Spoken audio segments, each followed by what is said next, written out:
nature and does not take into account your personal situation. To make sure you get the most out of wealth, wine and wisdom, folks, please follow the house rules. Don't be a wallflower, get involved in the chat and enjoy this episode of Wealth, Wine and Wisdom.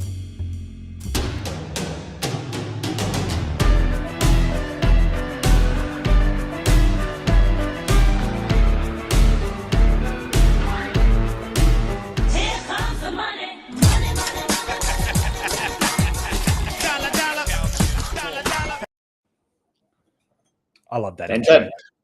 Happy Friday, my friends. Happy Friday, mate. How are you? The moment we go live, you go blurry. What's going on? I've gone blurry. Maybe we've already drunk too much. Maybe it's my side. Anyway, good afternoon, my friend. Great to be with you. And folks, welcome along to another Wealth, Wine and Wisdom.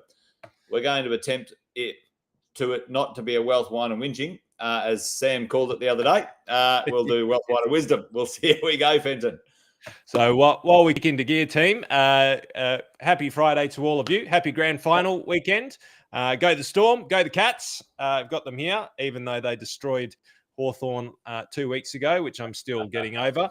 But let us know where you're listening in from around Australia. Jason's somewhere else. If anybody can guess whereabouts Jason is, we'll give you a prize. It might just be a verbal recognition, but we'll give you a prize of some sort. But put it into your social stream, whereabouts you're coming in from, and we'll just introduce the show. So for those of you dialing in for the first time, welcome to Wealth, Wine and Wisdom. Wealth, Wine and Wisdom was put together in the COVID times where misinformation or Trump fake news was running rampant all around the place. And unfortunately, when people needed truth and stable information most, that's when the media channels, the politicians decided to lose their mind and just spit out absolute garbage left, right and center. You all know exactly what I mean. So Wealth, Wine and Wisdom was designed to cut through all of the clickbait journalism designed to capture your attention and scare the living daylights out of you and bring some rational, fact-based, thought-based statistics and calm into your mind, into your Friday while having a couple of glasses of wine, dissecting what's really happening in financial markets, what's really happening in the business world, and what's really happening in politics, which is really scary. But Wealth, Wine and Wisdom is designed to be your compass, your true north, and hopefully a sound voice of reason in times of turbulence. Right now, we're staring down $1 trillion worth of national debt here in Australia. We've seen the overhaul of the tax system, or a potential overhaul of the tax system. This isn't just political uncertainty, it's chaos. So let's learn how to capitalize on the chaos, because as Winston Churchill said, never let a disaster, never get... I've screwed the quote up. What did he say, Jace? What did he say? He said... Never let a good crisis go to waste. Good crisis go to waste. That's what it was. Never let a good crisis go to waste. There's always, Brad got it. I'm on the way to Pentland, Brad. Halfway there, Charters Towers at this moment. So there you go. Never let a good crisis go to waste, Andy, folks. Well, and within every crisis, there's opportunity. You know, yep, there is. After all of the world wars, there was a significant boom in different parts of industry. And, if you know where to look, while everybody is crazy, and rightly so in some cases, if you know where to look, then you can capitalize on the chaos and capitalize on opportunity that's sitting right in front of our noses. And the beauty about the politicians, we do whinge about them a bit, but is they're very, very predictable these days. So let's take a little bit of time. Let's enjoy the night. Grab a little bit of a glass of whatever your favourite is. Mate, you're on the white, mate. Am I leading the way today? Well, mate, I've even got an ice cube in there. Good work, Fenton. Wealth, Ryan and Wrangle. Well, I'm going to put a little plug out to these guys. These are in my neighbourhood, actually, mate. Barmer Park, Mornington Peninsula.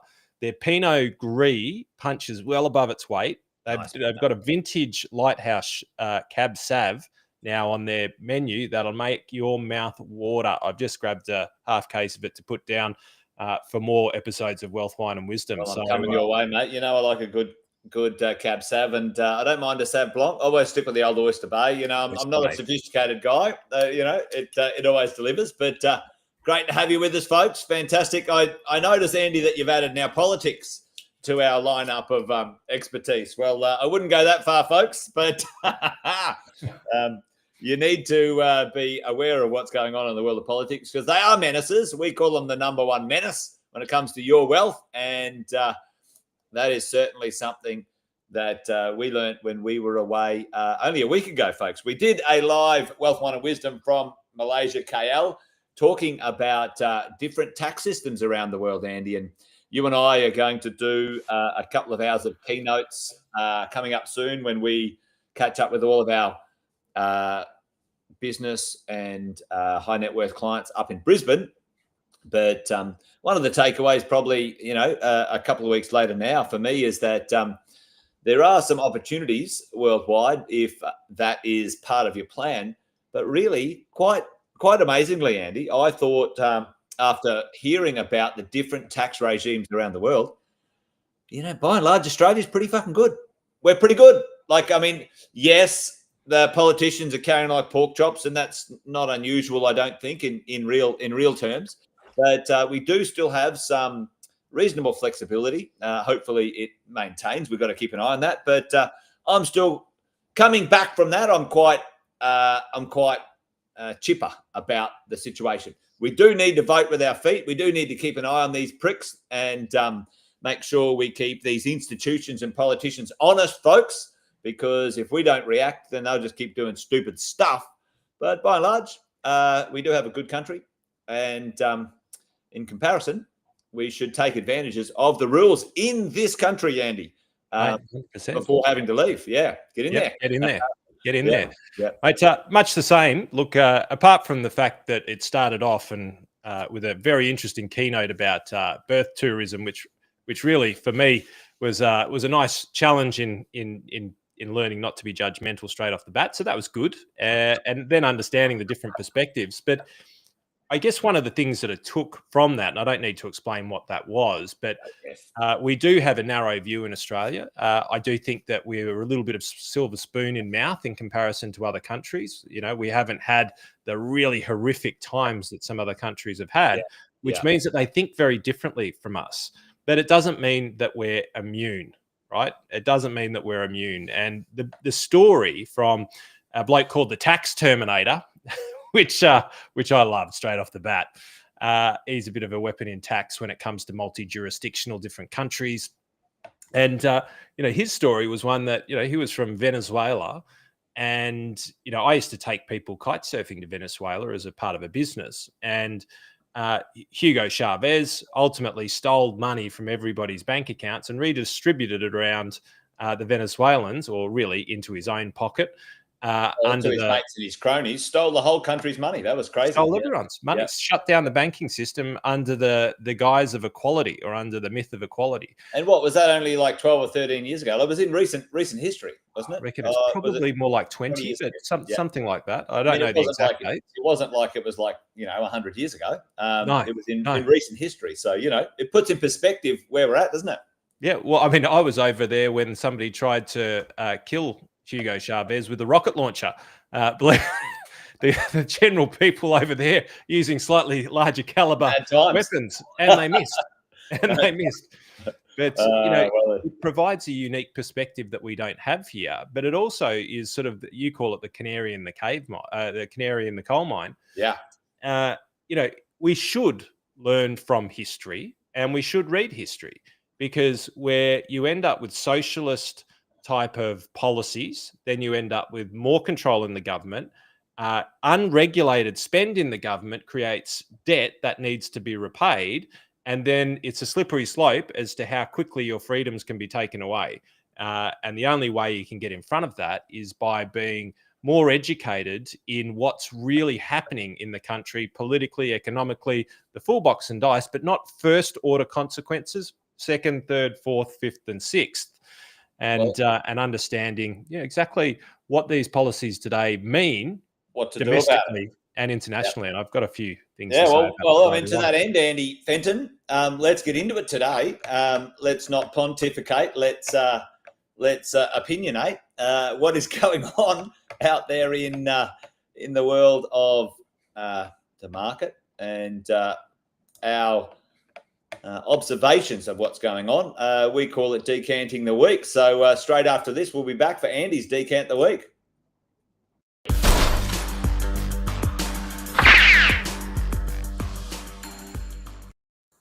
All right, what's going on, Fenton, in your neck of the woods? And Heath and I.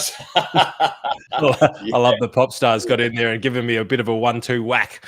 Yes. 1-2 whack. Well, let's get this going on. I'll put this in the right spot. There we go. Positive news, team. Positive news. Positive news from positives.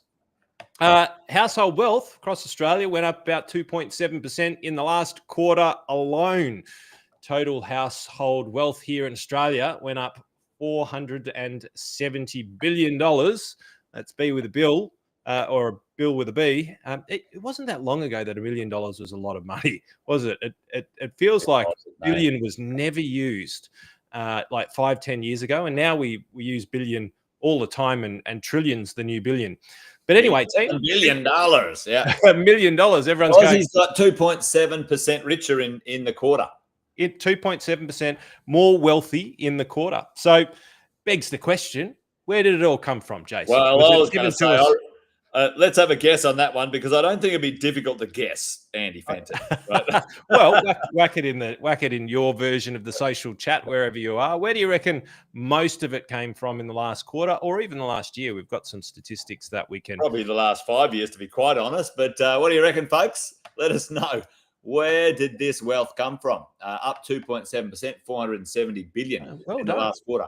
Now, I did see, I might get the stat on it, but we're up many trillions of dollars in total value in the world of property, that's for sure. But I'm sure people are going to, I'm going to chuck it in there, Fenton.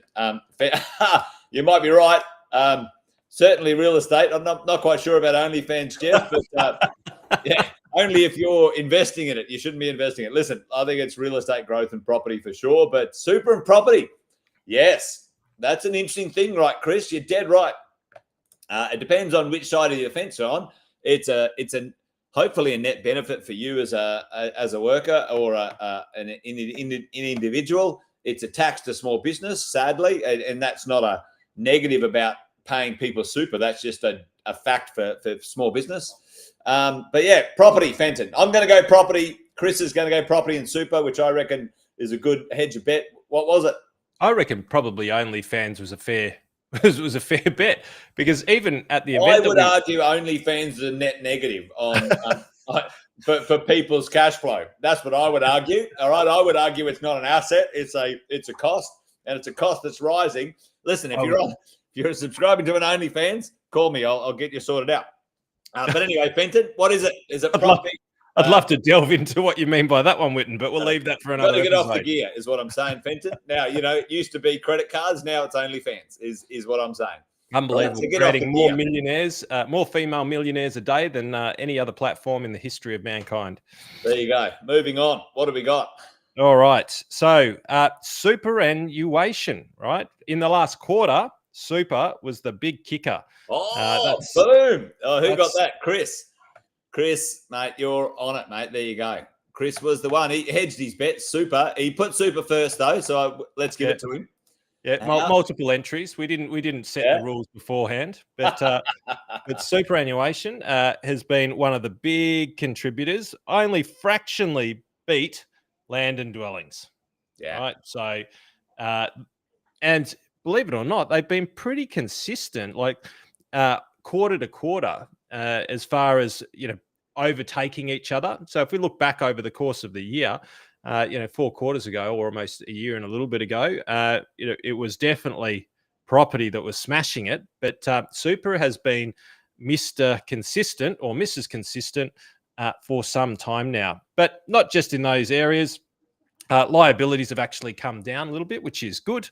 Yeah, interest rates going down, which is great news for people. Now, I do know a lot of people, and this is smart too. I always say buy well, never sell.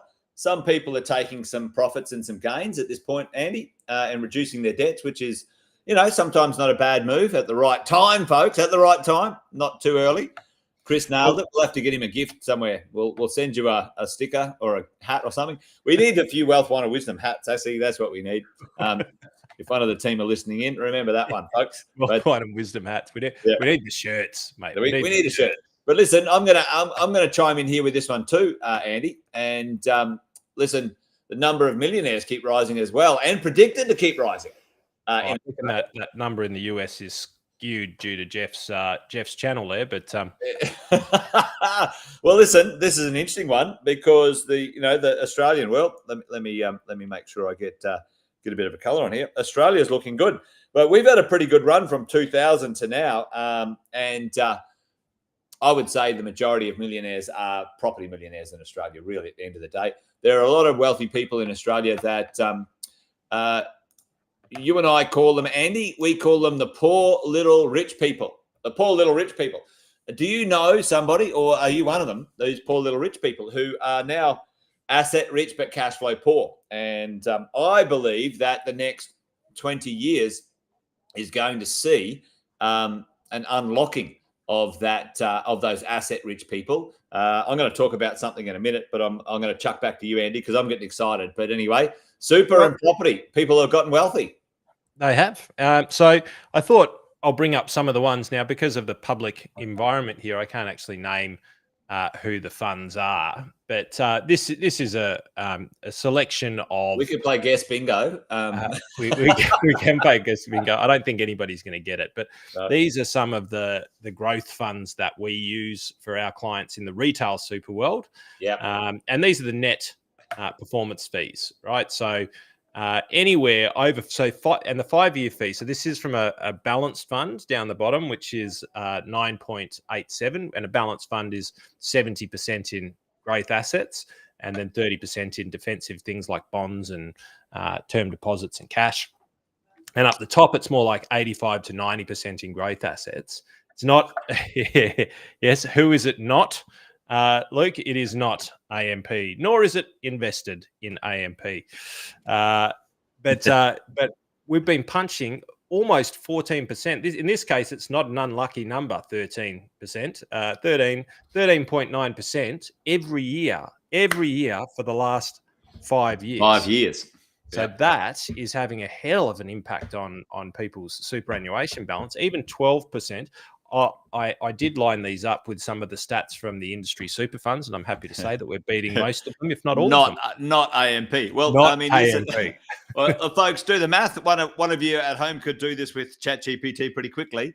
If your growth is compounding, your return is compounding at 14% per annum compounding, how quick does your wealth double? And that's an interesting one. Put that in the chat when you work it out. Somebody do that maybe at home or whatever. But Andy, that's pretty impressive, right? Let's just do it live on air. Live on air. Live on air. Why not? I reckon we should. Oh. Hey, ChatGPT, if you've got investments compounding at 13.93% every year, how long until your money doubles?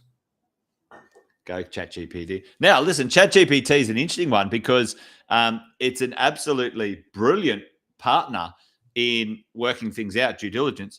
Be careful, folks, of people saying, all right, I'll ChatGPT my strategy.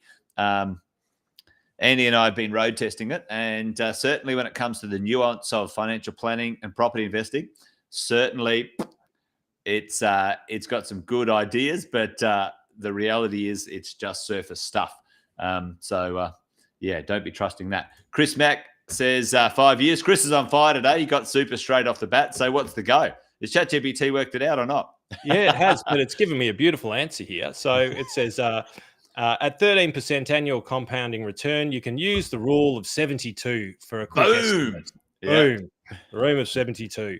72 divided by 13 equals 5.54 years. So your investment would double in about 5.5 years. That's fantastic. So, effectively, if you had $200,000 in our growth fund 5 years ago, you would have $400,000. Sans a little bit of tax that would be in there had you been selling down assets throughout that period of time, or there was income to pay, you'd be paying tax at 15%. So it'd be a little bit less but not a bad return, Jace. I think not a bad return, mate. But Andy, cash is safe. We should put it in cash though, because that keeps it safe, right?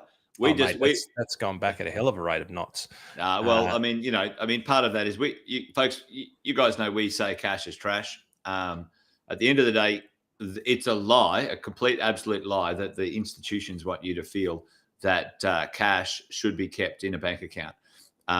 Your wealth devalues, folks, and your buying power devalues. It doesn't keep up with inflation minimum, and then some if you pick the right assets. So, well, I've got a chart that can show you over 20 years, if you had $10,000 sitting in cash, that it buys less than 40% of what it otherwise would have. So in other words, the real purchasing power drops from $10,000 down to $4,500 over, I think it's 15 years, a big part, 15 years.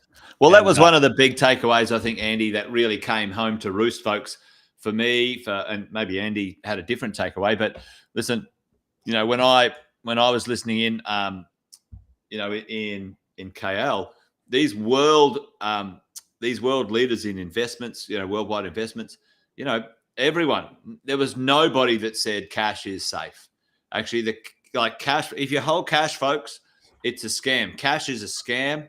Assets that at least track with inflation plus a couple of points are a minimum expectation for where your money needs to be.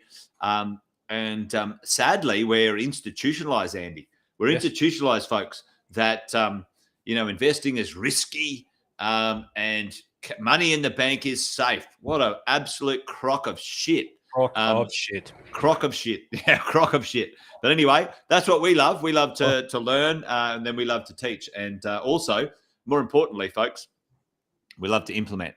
And that's what Andy and I like to do. That's really why we hung out and got going at Wealth, Wine and Wisdom, and eventually teaching at the Exit Plan. If you are not making your money work, sitting in cash and bank accounts is trash. There's an argument for some small amount of liquidity required, but the minimum required in cash, and then the rest is working somewhere. Whatever assets that you want to be investing in. So there you go. So Andy, that's pretty special. Those returns, pretty handy. I'm not quite sure what's happening here. I think that Chris is actually having a conversation with two versions of himself. There's Jeff McGee and Jeff McGuinness. That's hilarious. He got the cap. Now he's looking for the T-shirt. All right. Now there is funnily enough, when we first launched the Exit Plan, folks. Anyway, this is a complete sideways. Andy and I, the team, got Andy and I some merch, and they got us Exit Plan underpants. I wear them every now and then. That's funny. But anyway, very Chris, few people have seen our Exit Plan. That's right. Chris will send you some Exit Plan underpants. But anyway, moving on. So I do have something for you a little bit later on about cash is trash and banks, because I do have something very, very serious to chat with everybody here about. I'm not going to go tinfoil hat. That's not me. But I've got something which I'm pretty fired up about that I saw in the news this week about that, and we'll jump into that a little bit later on. What do you got here for us, Witten? Well, let's have a look at this, team. So interesting times. Listen, doing a little bit of a return for the quarter, median value across the country, and depending on which way you do it, average value, median value in the property world. Sydney, absolute powerhouse in this country when it comes to median house price value or median value. That's actually median value of all assets, not houses, and a mix. Tell me what you guys recognize here. Tell me in the chat, have a look at these numbers. And Andy, you have a little look. What's the odd duck out? What's the odd duck out here, folks?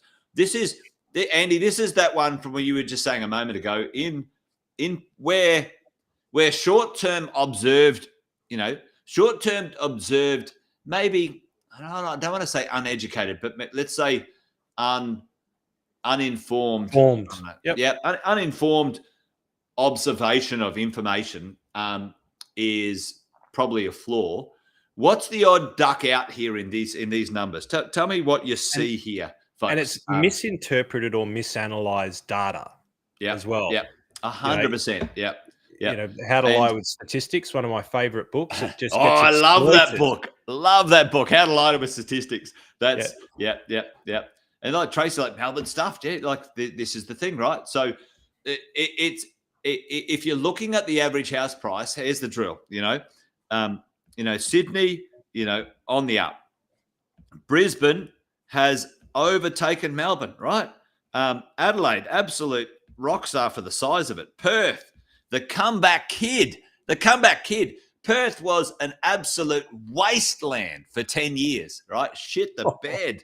Take it easy. We've got friends over there, Jace. Oh, listen, I love the Perth guys. And listen, really, Perth catapulted me and Sam in Positive Real Estate onto the real estate market. We rode the Perth market from 2001 to 2007. We rode it, and it was just an upwards like this.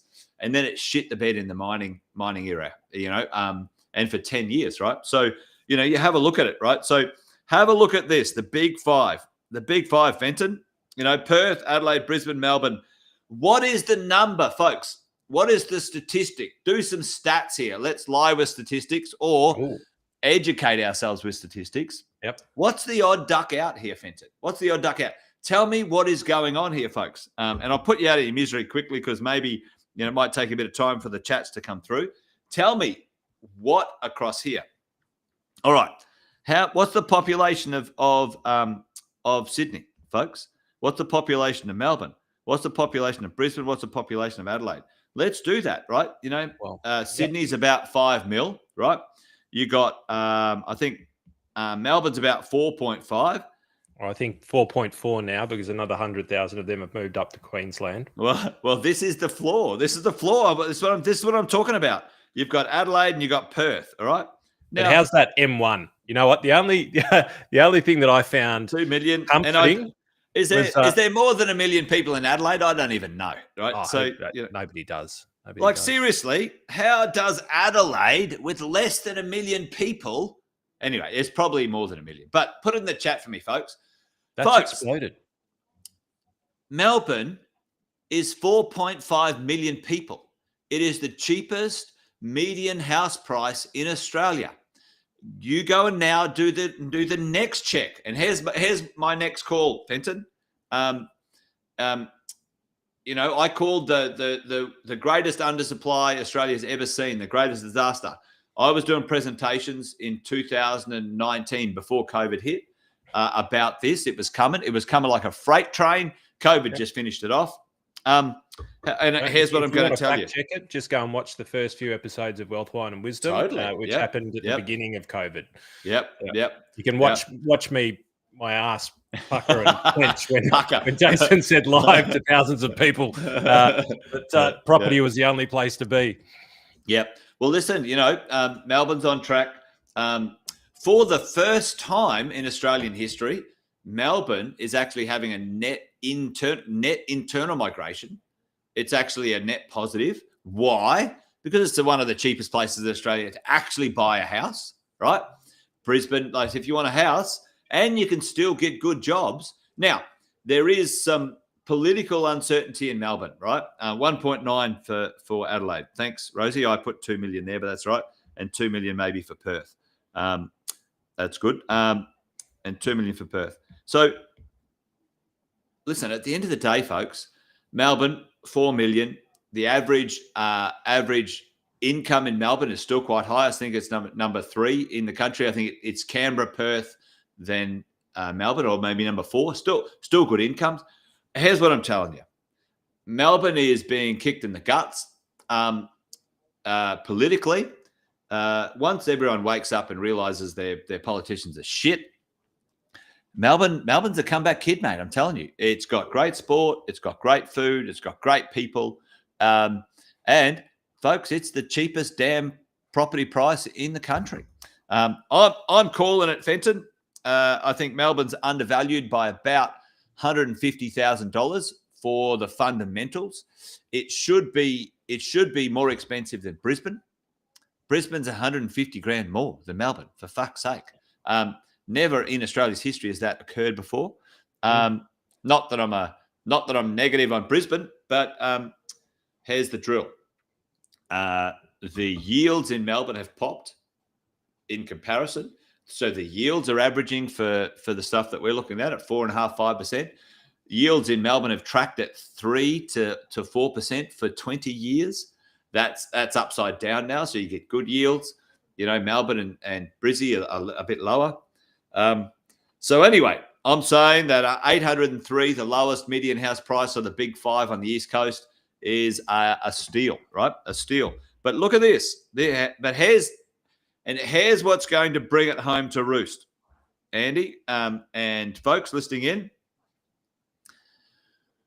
We saw it in. Oh, yeah. Hey. Yes. So here's what's going to bring it home to roost, right? Now, in the short term, this will compress the pricing, Andy. Right, so we didn't actually say what it was. So Nope. The headline reads, Victoria strips council of rezoning rights to unlock housing. Unlock housing. Well, listen, if you have a look at the housing supply charts, Victoria is the only state. Hey, Victoria's coming good when it comes to actually meeting the supply. They're actually going to meet their version of supply in the state. Now, what does that mean, Andy? What does that mean? Here's what that means. And you talked about second and third and fourth effect. Yes. If Melbourne can meet the supply, it will compress the prices for a little while. It will. Okay. So, folks, don't get your knickers in a knot that Melbourne doesn't blow up like Brisbane for 3 or 4 years, right? It's called latent market activity. It's being compressed by supply. It will be compressed. But when it comes good, it will accelerate, okay? Why? It will catch up. It'll have a latent catch up. Supply will happen. And then what will happen, folks? People are mobile. Now, if you have to fucking, your first home, you're in Sydney and you're paying 1.5, where you can go to Melbourne and you can get a house for 750, right? And still get the same job. Here's my call, Fenton. The next 5 years, Melbourne's going to get an influx of Aussies. It's still a great place to live. If the government just tunes up a little bit with infrastructure and some attraction mechanisms, Melbourne's going to be the place to move to. It will have an influx of jobs. It will have an influx of people, and it will grow quickly, and it'll become, within 10 years, it'll become the number one populous state. And I reckon that property price will grow. It'll be slow a little bit because oversupply or market supply will be good. It will attract people to move from Brisbane. They will move from Brisbane and they will move from Sydney to Melbourne, because they will buy a lifestyle $200,000-$400,000 less than other places. That's my call for the next 5 to 10 years. I know it doesn't feel that way in Victoria. It's not been engineered on purpose, by the way, folks. There's no mastermind behind this. This is accidental, right? Because the politicians could not engineer this properly. But that's my call, Andy. That's my call. That's what I'm saying, right? And I think that's going to have a pretty good effect in the property prices, and we're already seeing it in what we see in Australia's market right now. So, but it doesn't take away any of the value from Sydney. It doesn't take away any of the value from Melbourne, for Brisbane or Perth or Adelaide. I'm just saying, Melbourne $150,000 cheaper than Brisbane, and $500,000 cheaper average house price than Sydney. Come on now. Yep. Anyway, there you go. Well, it was when I first started working for Macquarie. I was working in Camalco Place in Brisbane, and the reason why I was working up there is because they had the main hub of the cheaper labour of Macquarie Bank up in Brisbane, because it was easier to run larger operations from Brisbane, because the pay packets were cheaper, because real estate was cheaper, and that's how it's worked. And you've had call centres in Tassie for a number of years. Where are the call centres gone? India, Vietnam. They've gone offshore now because it's too expensive to be able to fund those types of salaries. So it'll be very, very interesting. The question on my lips for that is going to be, who is going to own the buildings that are built to supply this? Is it going to be Cbus? Is it going to be BlackRock? Is it going to be China and Chinese developers, which I'll chat to a little bit later on? Yeah. But that's my big fear, Jace, is that it's absolutely mine as well. Yeah. It's inevitable. And for anybody who's young and watching this and kind of going, oh, no, we've got a socialist view, or, we want to equalize society. Forget about that. Like, understand that democracy actually gives us the ability to choose to take a risk to become wealthy. When you socialize infrastructure, which means that you give it to large industry, government, or government relations, then you stop the ability for Australians being able to take that risk. So it's kind of like, well, why couldn't you, Jace, or my mate down the road have the ability to become wealthy by taking a flat out risk in borrowing money and buying property, as opposed to CBUS, Chinese developers, and super funds and BlackRock, large institutions doing that instead of us? It's actually robbing us of the opportunity. 100%, Andy, you're dead right, mate, and it's great. It's 100%, folks. Do not fall asleep at the fucking wheel on this one, okay? Do not fall asleep on the wheel on this one, because this is what a socialist government is doing. Like Andy said, they are giving away the future. Now, some of the young people don't get this. They're giving away the future to trillion-dollar businesses around the world. They're not going to give it back, folks. They're not going to give your house back. Once they build it, they're keeping it for 20, 30, 40, 50 years. They are removing. They're not adding supply to the market. They're removing it. I think it's disgusting. I think the Labor government should have its asses handed to them on this one, because they say they're trying to fix supply, and it's not. It's making it fucking worse. It's terrible. And if you have kids with differing opinions or views on this, send them here. They'll learn a different vocabulary, but also take the time to help them understand the ramifications that their opportunity may be taken away from them. Yeah. And, it's like they may say, well, because I remember, Jace, when I was young, I was like, there's no way I can afford a house. There's no way. Everyone thinks that this is the first time people have thought that. When I finished school, my first job, $24,000 a year was what I was earning, and housing prices were like still pretty high in comparison. I'm like, I can't afford this. There's no way I can afford this. Interest rates were at 7 or 8%. Like, can't afford it. But you can when your incomes are much higher and the interest rates are at 2%.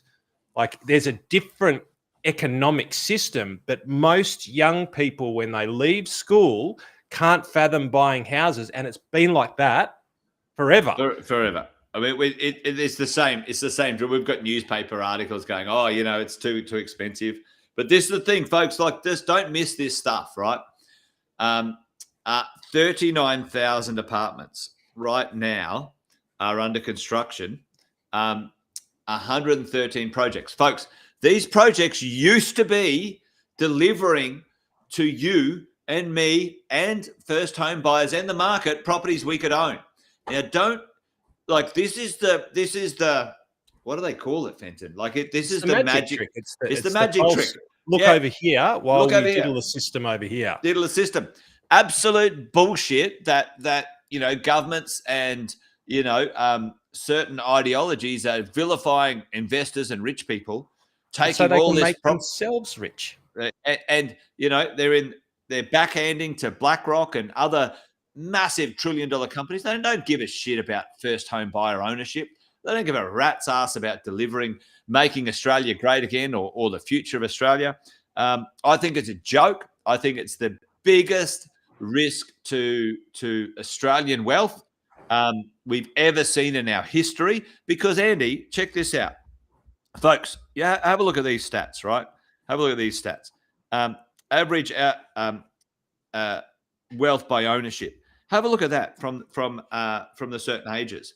That's where the wealth is, folks. Anyone in Australia has gotten wealthy. Now, this comes from another conversation. We should have a chat later on. We are pretty one-eyed with property and housing in Australia as a strategy for wealth. Even a property guy like me thinks it's over-indexed in. We're all so comfortable; it's always going to be an option for us. I've created all my wealth through real estate, but I certainly realise that that's not going to be for most average Aussies, who are young now. It may not be an option, Andy, because of these problems, right? Mate, not until we have a critical mass population Yeah. You look back in time in any developed society, right back to the days of the Romans, right? Basic, but different types of currency, where society develops, where it is underpopulated but desired for resources, lifestyle, whatever, or populace. It expands until the population stops growing. That's just what happens. And then then politically you need a very strong system because we're lucky. We've got resources. We dig them up. We ship them out. People want to come here, so we've got net migration in, and as a result, that expands property prices. It's just natural until we hit the critical mass. Yep. And there's a balancing act with the type of immigration you work with, and that's not my expertise, so I'm not going to make any opinion on it. But at the end of the day, you want people who bring money and are happy to work and buy a property and consume things, because that makes the wheels go round in this economy. But really, at the end of the day, and I might sort of throw back to you, Andy, because I know you've got a couple of things. Here's some interesting stuff, and I'll throw back to you on this one. But what happens when Australia's baby boomers hand $5 trillion to their heirs right now, right? Very interesting right now. And we've been talking about this the largest wealth transfer ever in history coming in the next 10 to 20 years, folks. What was Andy, I'll chuck this to you maybe too, and the folks sitting in, what has Sam been teaching prior to the last 2 or 3 years? What was his catch cry when it came to the type of property that we should be buying, folks? Because he saw this. He's seen this for 5 or 8 years coming. What type of property was Sam encouraging? And we all purchased. I've got many of them. They've been my best performers. What style of property did Sam promote? It was a /2 F2Q. I'll give you Andy Fenton. Yes, have you got a guess? I know, Mr. Whitten. I know. I'm going to say 2 to 3 bedroom high quality units. That's it. They can downsize into, that they can stay in the local area, so they can be in touch with their children and their children's children. But they want no backyard. They want nothing to take care of. They want a simple, easy life, and so they get something high end with enough space that maybe their sons and daughters can stay at Christmas time, and that's it. Makes sense. But not too long. Well, check this out, Grant. A small 3rd bedroom, aka study, right? So you can't get comfortable. That's it. Look at this. Grandparents driving up luxury unit prices in their favourite suburbs. And it makes sense. Like, listen, I'm already doing it, and I'm not a grandparent. I've bought myself a 4-bedroom luxury apartment. I'm moving there when I'm downsizing or right-sizing my life.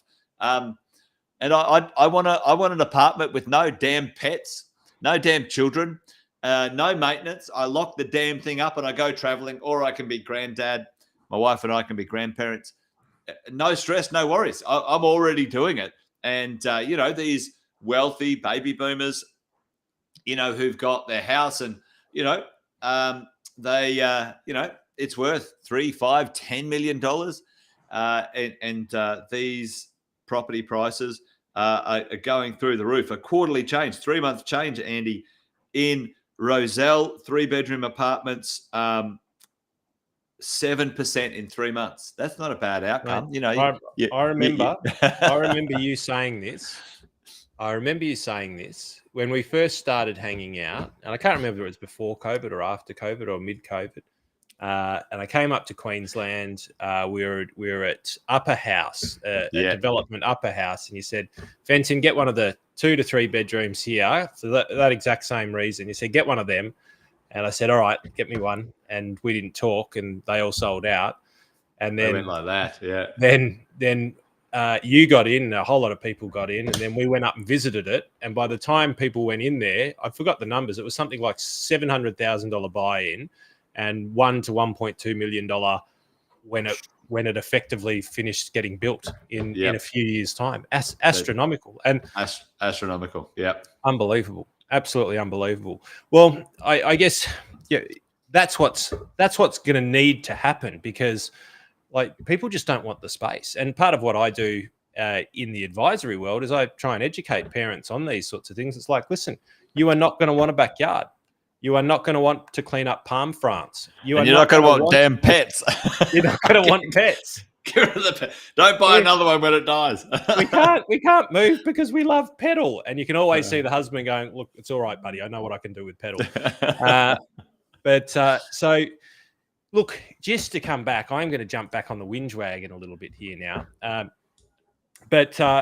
Two things, and I'm going to tie them together because we've been talking in and around this, but this is political, but it's economical, and it's also something that we need to be very, very mindful of. So the first one is, this headline here, Xi Jinping has basically said, we're going to potentially, maybe, try and maybe get our emissions down by 10%.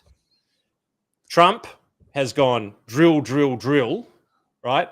And Twiggy Forrester actually had something very interesting to say, but he's totally conflicted as well because Twiggy was all in on green energy and Trump's kind of put a bit of a napalm on his desires. But if China is using our coal, the world is using our coal. We're not using our coal, right? And we're net zero. And as we were chatting about the other day, Jace, the only net zero we want at Wealth, Wine and Wisdom is net zero tax. We want you to pay net zero in tax, and we want to show you how to do that because it's very, very possible, right? But ultimately, net zero, our chase to net zero is killing us because our coal is still being burnt, Jason. We're sending it to someone else. Now, if we get to net zero, but China don't get to net zero or don't even try, and the US don't try, and the rest of the world really don't try, our difference that we will make in the world is insignificant. But what we are doing as a population is catastrophic. Highest energy prices potentially in the world where we should have one of the lowest, right? So number one, I think it's good to think green and to look green and to go green, but it's not at the detriment of our competitive nature as a country, because we're competing. Mark my words, people. We compete. We compete for the best people in the world. Well, the number one thing worldwide. I should grab this study. It was a really good study, which is economically a country and its population, if it's got access to mid to low quality energy, it's wealth and innovation, folks. Wealth and innovation, health, wealth and innovation is exponentially growing.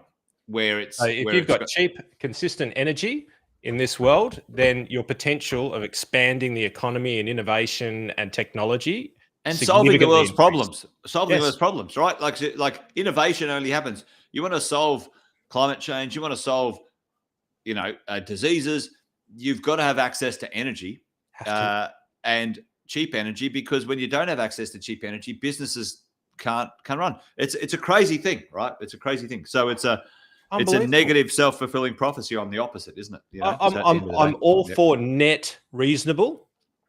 And I think that in taxes as well, we should have net reasonable.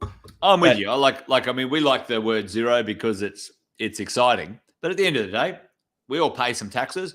I'm just a big fan of paying them when I think they're due, with consumption and other factors, right? 100%. All for paying our share.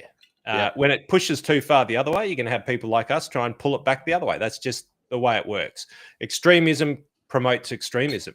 Yeah. And what we want is less volatility.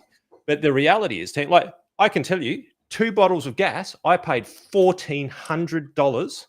I shouldn't have balloons going up for that, but $1,400 for 2 bottles of gas. All right. Well, what's the takeaway, Fenton? What's the takeaway of this?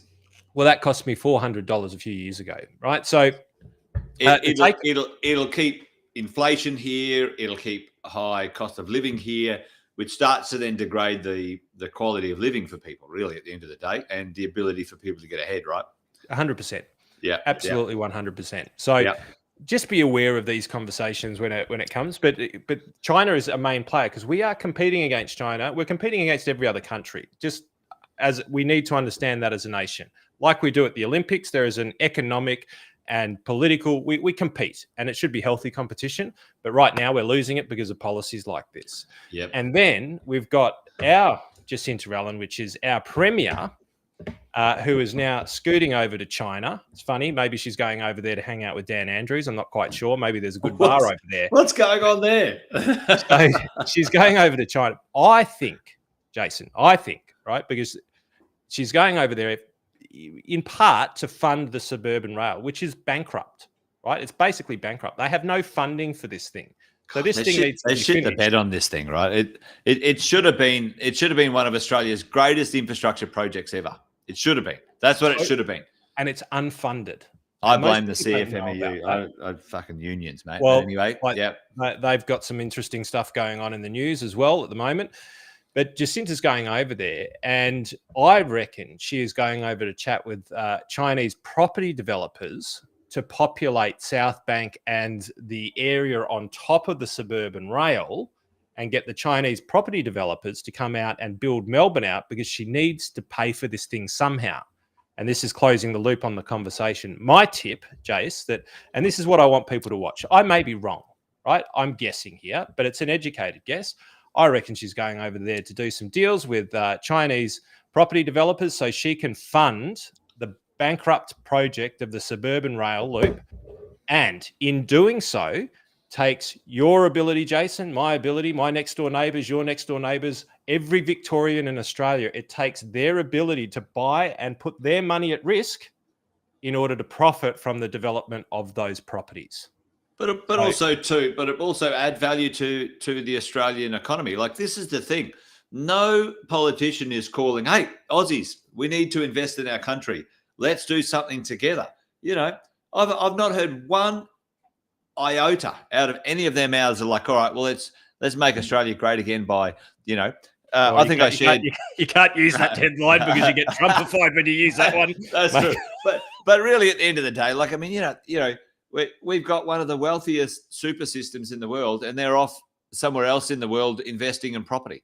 Like, it blows my mind. Can you start up a self-managed super fund and invest in property? ASIC is going to have a good look at you, because that's not right. Yeah, that's not a good idea. You know, don't help the Australian economy. But, one of the most successful asset classes in the history of Australia. No, that's too dangerous. Too dangerous.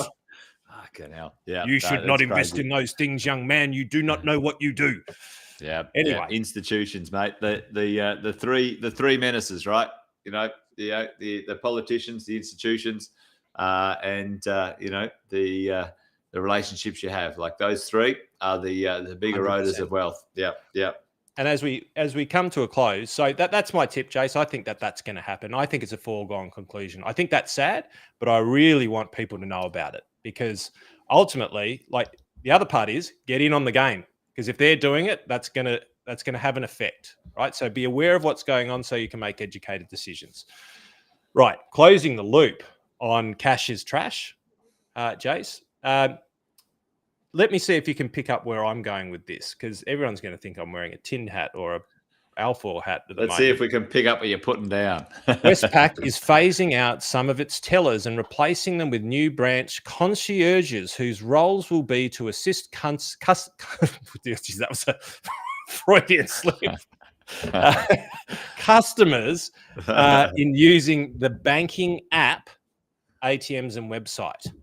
They're going to axe 200 bank tellers as a part of a major restructure. I'd say that's only the tip of the iceberg. So why do you think... I don't know, Andy, can you hear me? I can't hear you, so I don't know if your microphone's dropped out or if that's just me. I can hear. It looks like I'm coming through, mate. Can you hear me? Or have I dropped off over your side? Hear you. Yep. Okay. So I am not wearing a foil hat. I have been through this, so follow my line of thought. Banks were designed for you to take money or currency and put it into the bank, and it had bars on the outside that stop people from coming in and robbing the bank and taking your money. That's the reasons why banks started, right? To hold your money safely for you. Keep it safe, Fenton. Keep it safe. Yep. Now, the banks don't have bars on them.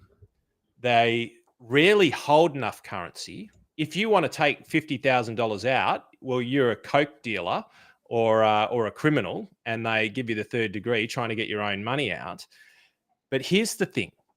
Is your money safe from criminals when it's in the bank? Well, in theory, it is. But is it safe from cybersecurity criminals when you use your banking app? That's the question. And this is what nobody knows, Jace. I lost over $100,000 because I got hacked. My bank account got hacked. Wasn't anything to do with me, but my bank account got hacked. We lost 100 grand. We did not get that money back. We fought to try and get it back. We were told no. And one of the things we were told, every time I log into my online banking, I am signing my security rights away based on the new terms and conditions of the app, which now means, Jace, you put your money in the bank. They are now closing down tellers, which is going to stop you from being able to go into the bank to get your money out. Yep. And they're forcing you to use and sign into a system that every time you sign into it, you sign some of your rights to security away.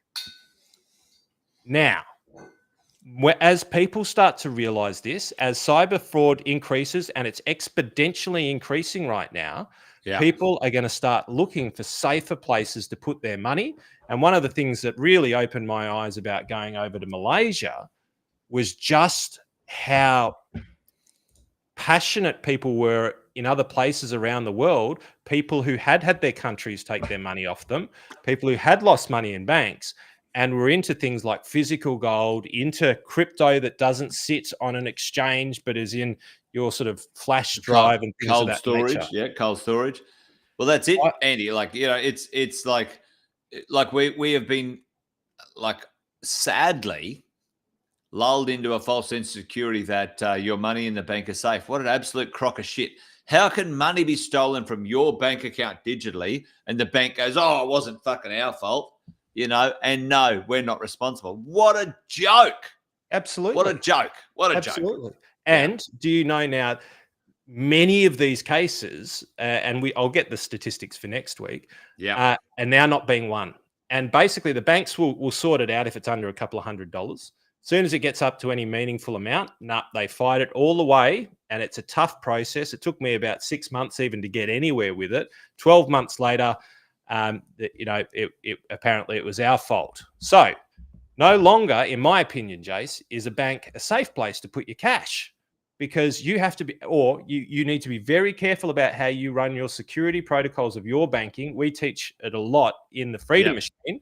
We talk about controlling the cash and how to run your banking system to make sure that you're bulletproof. Because if somebody hacks you, like I got hacked, and they make off with your money, well, maybe the banks treat you the same way that I did, because you can't go in and they don't want you to go in anymore and be able to get your money out.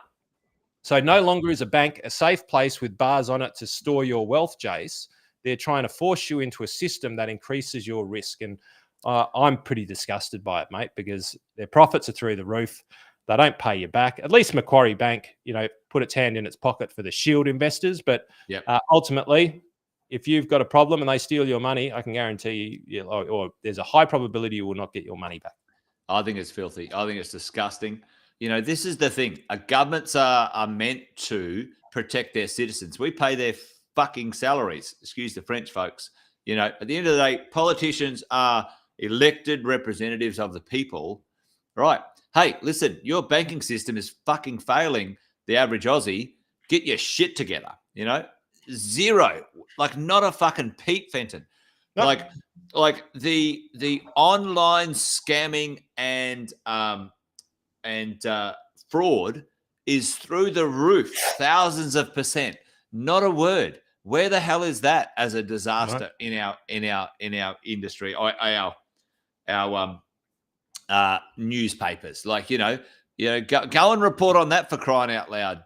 Because they don't have the answers for it, and they don't have a scapegoat, because the scapegoat is the very institution that they're trying to buddy up with, who pay a lot of their campaign bills, Jace. That's the sad reality behind it. Let's face it. It's disgusting, mate. It's disgusting. Line up a whole lot of advisors and shoot them because ASIC failed to find Shield before it it caused devastation. Let's do those ones, mate. Let's shoot the insurance companies who back them. Let's shoot everyone down to the poor financial advisor. Maybe they were. The rating agencies, like there's a long chain of systemic. Oh, that's the other thing, Jace. I read it just the other day. Major failures right down the chain of Shield and Guardian First State. This big superannuation loss that happened more recently. When are they going to say we're going to line up the directors and shoot them and put them in jail? No, they're like, well, we'll shoot the financial advisors, put them in jail. We'll shoot the ratings agencies. It's like they're literally they're dealing with everybody other than the cause, and it's because the cause is too big for them to take on.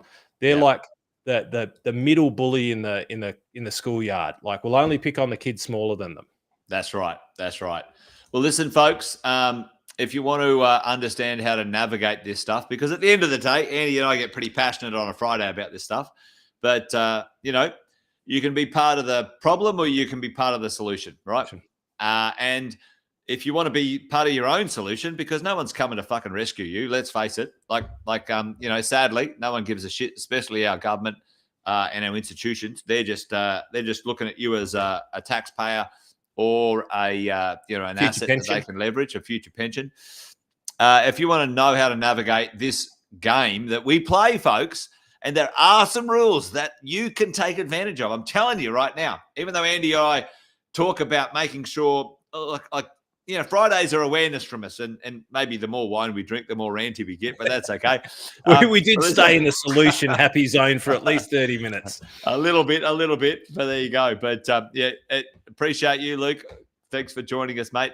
If you want to come along, folks, and hang out with Andy, he will spend an hour and a half with everyone. Freedom Machine right there. Scan that QR code, and he'll talk about the solutions that Andy and I have uncovered for everyone. Listen, folks, at the end of the day, there are some rules. The wealthy use them. You don't get taught them in school. You're not getting taught them by the banks. You're not getting taught by the institutions or anyone else. If you want to work out a few things, then Andy's going to take you through another hour and a half of that stuff. So scan that code, come along and hang out with Andy and hang out. Appreciate you, Melissa. Thanks for coming along and Wealth Wine and Wine. We didn't wine too much, did we, Trace? Good on you. We'd love to see you there. Listen, at the end of the day, Andy and I are passionate about educating Australians about what you can do about this stuff, folks. Listen, here's what I know. Australia's a great place. It can be a shit place if we don't pay attention, or it can be an amazing place if we do. Every single one person who has awareness, that now votes well, that teaches their kids better about wealth. Yeah, at the end of the day, it's not about taking from the system. It's about making sure the system is available for everyone to benefit from. Right? That's what I believe. So anyway, go and hang out with Andy. He's got a couple of things on. Anyone who's in our mentoring or coaching program and our exit plan program, make sure you register for the exit plan coming up in a couple of weeks' time. We'd love to have you there. And for 3 days, we deep dive on this stuff and talk about the 27 strategies that we've created that help you navigate this stuff and, maybe bulletproof your financial future and create legacies for your future. Andy calls it Live, Love, Legacy. We like the idea of you creating a legacy for your future. And, thanks for joining us today, folks. Appreciate you. And I think that's about it, Fenton. We're done. All right, team. Well, happy Friday. Good luck at the grand final. Go Storm and go the Cats. And you'll probably be saying. No, mate, go the Broncos this weekend because hopefully they get in, fingers crossed, and go the Brisbane Bears. Brisbane Lions, isn't it? No, not the Bears, Brisbane Lions. It could be that's the second time this has happened. And I'm not sure if the girls are in there as well. So second time the first time this happened, you guys in Queensland got your ass handed to you 3 times in a row, didn't you? The Broncos. I was crying for a weekend. We were in all 3 finals and we lost all 3 of them. Hopefully, it's not a repeat. Well, mate, I'll have a little bit of a cheer for the Queenslanders as well, mate, because I'll maybe go a little bit for the underdog. But team, have a wonderful weekend. Thanks for hanging out with us. Hopefully, it was worth it. Please educate your children with less swear words. And we'll be back next week. Next week, we're actually going to be back. Is it with Sam Saggers? We're going to be back next week. I'm unavailable next week, but Andy and Sam, it'll be a special episode, folks. Make sure you don't miss that one. Andy and Sam are going to riff on this and make sure they bring you all the wisdom for next week. But that's it, folks. Take care. It's a good night from me. And it's a good night from him. Good night, team. Good night, folks. Take care. Thanks for watching another episode of Wealth, Wine and Wisdom. Make sure you like, subscribe and turn on the notifications so you never miss a thing, folks. We'll look forward to seeing you next time. Debrief the week with Wealth, Wine and Wisdom. Every Friday at 5 p.m. Victoria and New South Wales time. We know that Queensland, South Australia, WA have different time zones, as does Darwin, but we're sure that you can do the calculations depending on whether it's daylight savings or not. You can also catch up on all the episodes wherever you get your podcasts. Make sure you check out the Positive Mentor podcast from our 6-star team at positivementor.com.au.